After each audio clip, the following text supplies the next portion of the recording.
Hans in Luck, from Grimm's Fairy Tales, by Jacob and Wilhelm Grimm, translated by Edgar Taylor and Marion Edwards. Some men are born to good luck. All they do or try comes right. All that falls to them is so much gain. All their geese are swans, all their cards are trumps. Toss them which way you will, they will always, like poor puss, alight upon their legs, and only move on so much the faster. The world may very likely not always think of them as they think of themselves, but what care they for the world? What can it know about the matter? One of these lucky things was neighbor Hans. 7 long years he had worked hard for his master. At last he said, "Master, my time is up. I must go home and see my poor mother once more. So pray, pay me my wages and let me go." And the master said, "You have been a faithful and good servant, Hans, so your pay shall be handsome." Then he gave him a lump of silver as big as his head. Hans took out his pocket-handkerchief, put the piece of silver into it, threw it over his shoulder, and jogged off on his road homewards. As he went lazily on, dragging one foot after another, a man came in sight, trotting gaily along on a capital horse. "Ah!" said Hans aloud, "what a fine thing it is to ride on horseback! There he sits as easy and happy as if he was at home, in the chair by his fireside. He trips against no stones, saves shoe-leather, and gets on he hardly knows how." Hans did not speak so softly but the horseman heard it all, and said, "Well, friend, why do you go on foot, then?" "Ah," said he, "I have this load to carry. To be sure it is silver, but it is so heavy that I can't hold up my head, and you must know it hurts my shoulder sadly." "What do you say of making an exchange?" said the horseman. "I will give you my horse, and you shall give me the silver, which will save you a great deal of trouble in carrying such a heavy load about with you." "With all my heart," said Hans, "but as you are so kind to me, I must tell you one thing. You will have a weary task to draw that silver about with you." However, the horseman got off, took the silver, helped Hans up, gave him the bridle into one hand and the whip into the other, and said, "When you want to go very fast, smack your lips loudly together, and cry 'Jeep.'" Hans was delighted as he sat on the horse, drew himself up, squared his elbows, turned out his toes, cracked his whip, and rode merrily off, 1 minute whistling a merry tune, and another singing, "No cares and no sorrow, a fig for your morrow, we'll laugh and be merry, sing neigh don derry." After a time he thought he should like to go a little faster, so he smacked his lips and cried "Jeep." Away went the horse full gallop, and before Hans knew what he was about, he was thrown off, and lay on his back by the roadside. His horse would have run off if a shepherd, who was coming by driving a cow, had not stopped it. Hans soon came to himself, and got up on his legs again, sadly vexed, and said to the shepherd, "This riding is no joke. When a man has the luck to get upon a beast like this, that stumbles and flings him off as if he would break his neck. However, I'm off now, once for all. I like your cow now a great deal better than this smart beast that played me this trick, and has spoiled my best coat, you see, in this puddle, which, by the by, smells not very like a nosegay. One can walk along at one's leisure behind that cow, keep good company, and have milk, butter, cheese, every day into the bargain. What would I give to have such a prize?" "Well," said the shepherd, "if you are so fond of her, I will change my cow for your horse." I like to do good to my neighbors, even though I lose by it myself." "Done!" said Hans merrily. "What a noble heart that good man has!" thought he. Then the shepherd jumped upon the horse, wished Hans and the cow good morning, and away he rode. Hans brushed his coat, wiped his face and hands, rested awhile, and then drove off his cow quietly, and thought his bargain a very lucky one. "If I have only a piece of bread, and I certainly shall always be able to get that, I can, wherever I like, eat my butter and cheese with it. And when I am thirsty, I can milk my cow and drink the milk. And what can I wish for more?" When he came to an inn, he halted, ate up all his bread, and gave away his last penny for a glass of beer. When he had rested himself, he set off again, driving his cow towards his mother's village. But the heat grew greater as soon as noon came on, till at last, as he found himself on a wide heath that would take him more than an hour to cross, he began to be so hot and parched that his tongue clave to the roof of his mouth. "I can find a cure for this," thought he. "Now I will milk my cow and quench my thirst." So he tied her to the stump of a tree, and held his leathern cap to milk into. But not a drop was to be had. Who would have thought that this cow, which was to bring him milk and butter and cheese, was all that time utterly dry? Hans had not thought of looking to that. While he was trying his luck in milking, and managing the matter very clumsily, the uneasy beast began to think him very troublesome, and at last gave him such a kick on the head as knocked him down, and there he lay a long while senseless. Luckily a butcher soon came by, driving a pig in a wheelbarrow. "What is the matter with you, my man?"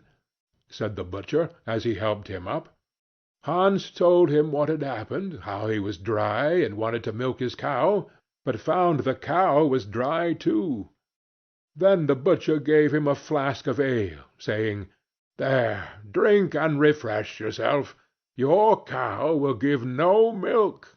Don't you see she is an old beast, and good for nothing but the slaughter-house?" "Alas, alas!" said Hans, "who would have thought it? What a shame to take my horse and give me only a dry cow! If I kill her, what will she be good for? I hate cow beef. It is not tender enough for me. If it were a pig, now, like that fat gentleman you are driving along at his ease, one could do something with it. It would at any rate make sausages."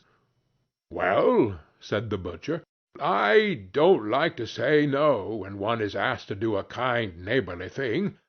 To please you I will change, and give you my fine fat pig for the cow."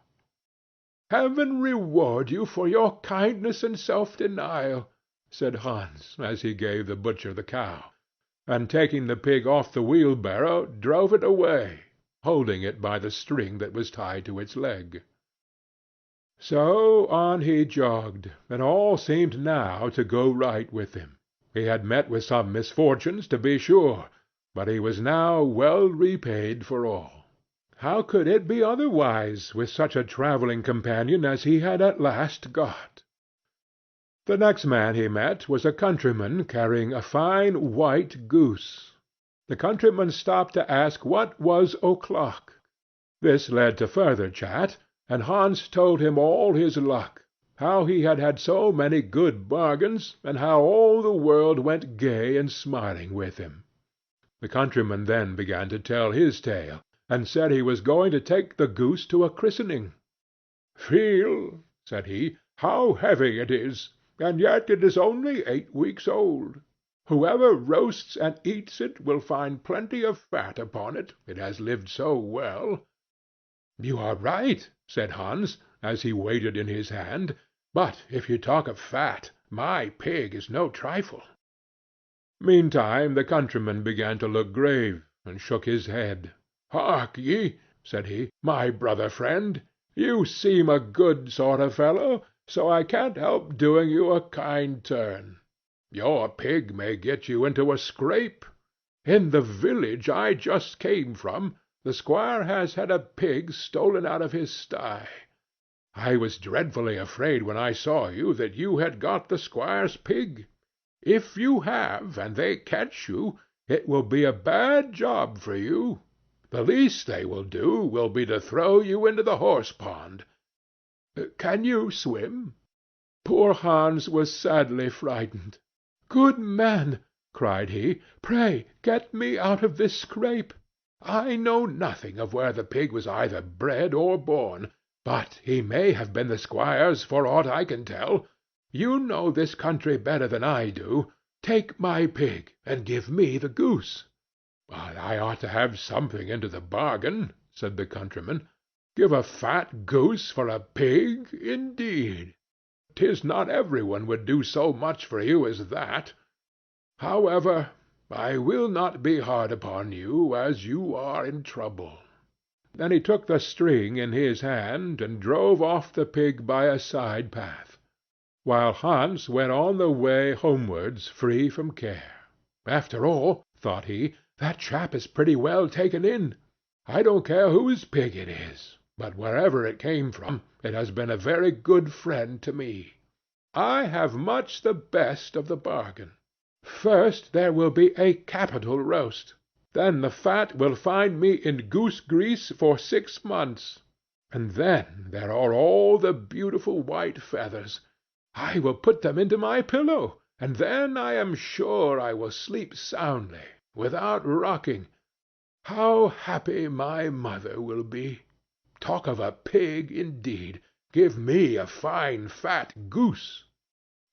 As he came to the next village, he saw a scissor-grinder with his wheel, working and singing. "O'er hill and o'er dale, so happy I roam, work light and live well, all the world is my home. Then who so blithe, so merry as I?"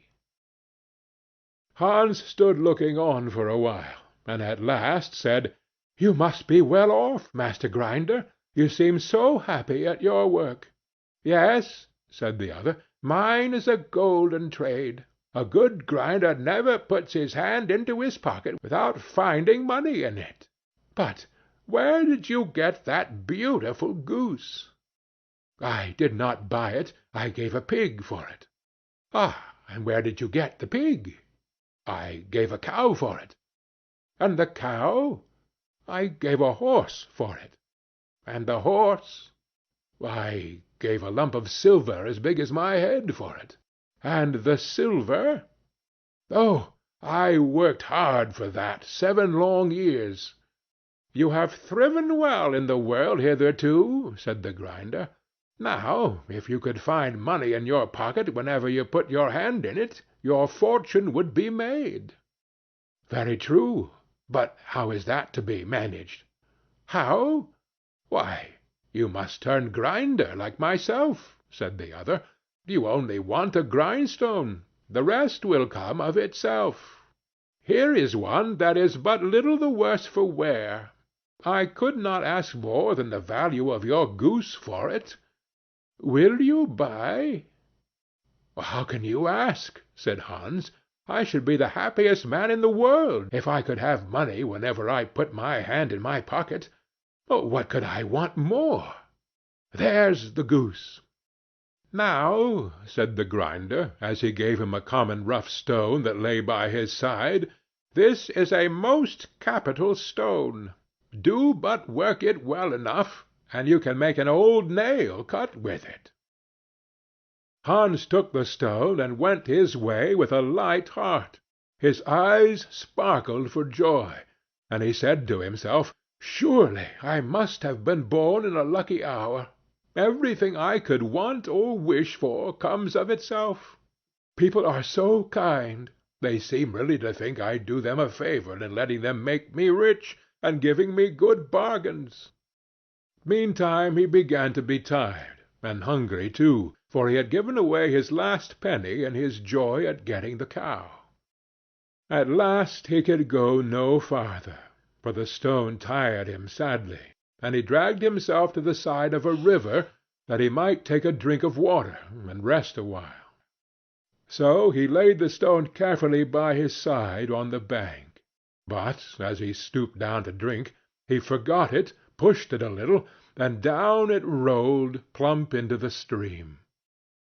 For a while he watched it sinking in the deep, clear water, then sprang up and danced for joy, then again fell upon his knees and thanked heaven, with tears in his eyes, for its kindness in taking away his only plague, the ugly, heavy stone. "How happy am I!" cried he. "Nobody was ever so lucky as I." Then up he got with a light heart, free from all his troubles, and walked on till he reached his mother's house, and told her how very easy the road to good luck was. End of Hans in Luck,